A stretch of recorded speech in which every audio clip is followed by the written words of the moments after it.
Olá pessoal, tudo bem com vocês? Meu nome é Márcia, sou professora de Biologia e hoje a aula vai ser sobre gimnospermas.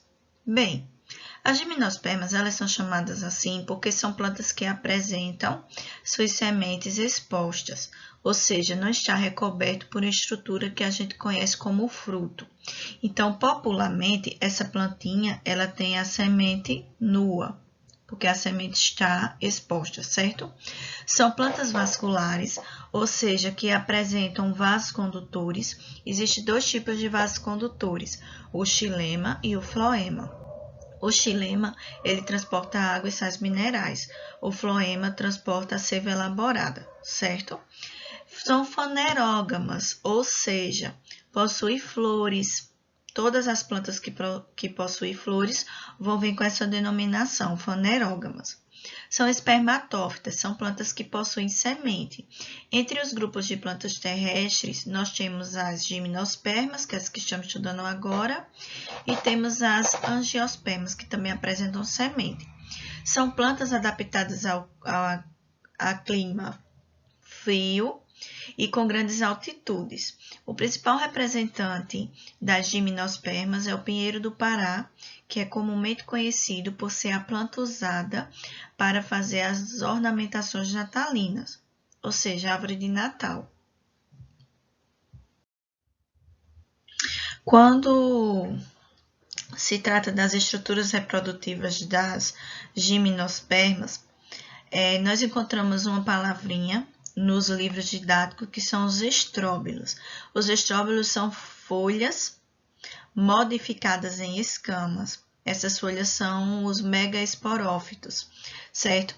Então, nós temos os estróbilos femininos, e os estróbilos masculinos. Os estróbilos femininos, eles têm cerca de 10 centímetros, e os estróbilos masculinos, apenas 3. Então, o masculino, eles são menores. Os estróbilos masculinos, eles trazem em seu interior o megaesporângio, que são bolsas que apresentam células diploides. Essas células, elas sofrem meiose.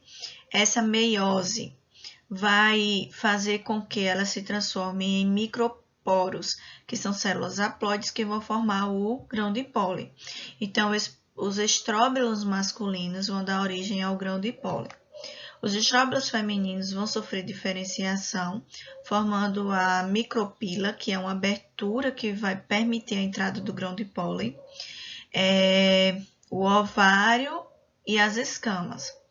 E dentro desse ovário, eu vou ter células que originam megasporos, que são células diploides. Essas células sofrem meiose, formando 4 células, certo? Dessas 4 células, como vocês observam aqui na imagem, 3 se regenera. Então, só fica uma.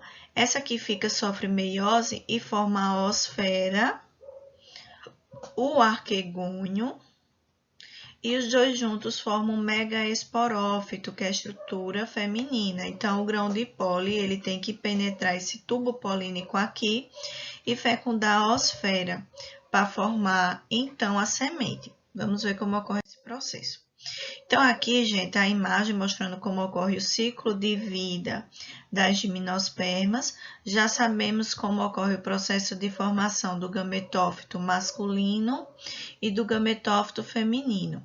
O gametófito feminino vai formar o arquegônio e a osfera, como vocês viram na outra imagem. E o masculino, que é o estróbilo masculino, ele vai formar quem? O grão de pólen. Então, a tarefa aqui é fazer com que esse grão de pólen chegue até a estrutura feminina para que ocorra o processo chamado de fecundação. Quando o grão de pólen ele fecunda a osfera, ele forma um embrião. Esse embrião é protegido por uma casca e, além disso, tem uma estrutura que permite a sua nutrição. Os 3 juntos formam a semente. Então, a semente é formada pela casca, que é uma estrutura protetora.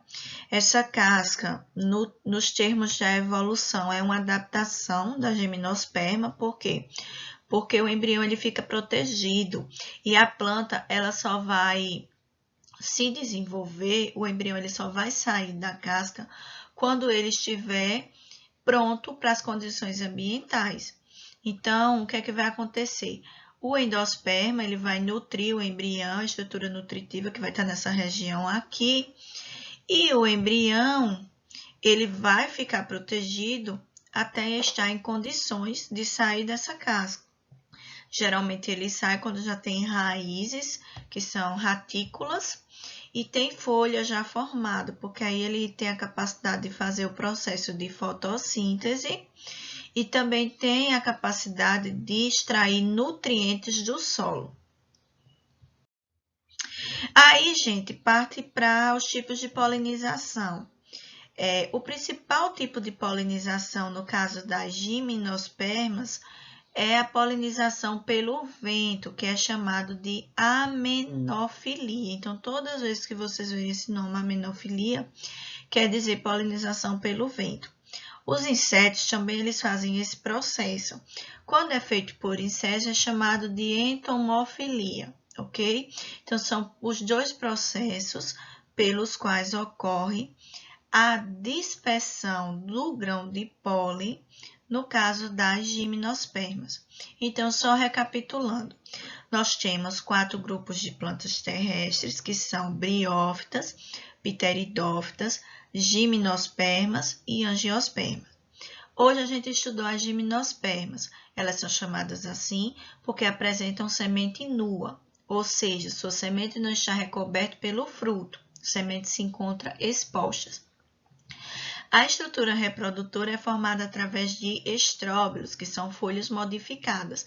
Então, eu tenho o estróbilo masculino, que vai formar o grão de pólen, e eu tenho o estróbilo feminino, que vai formar o arquegônio e a osfera, que vão estar dentro do megagametófito, estrutura feminina.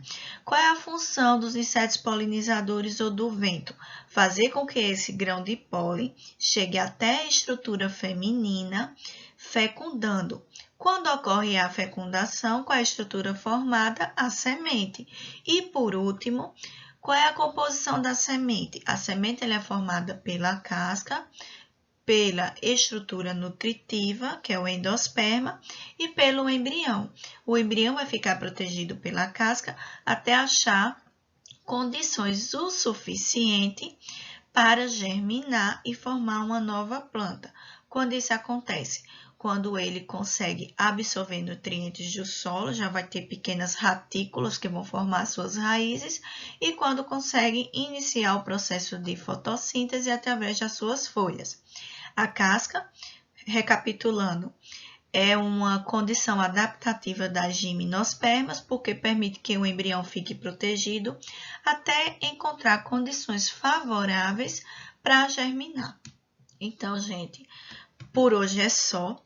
Espero que tenha ajudado na compreensão de vocês e o próximo vídeo vai ser sobre angiospermas. Fiquem com Deus, forte abraço.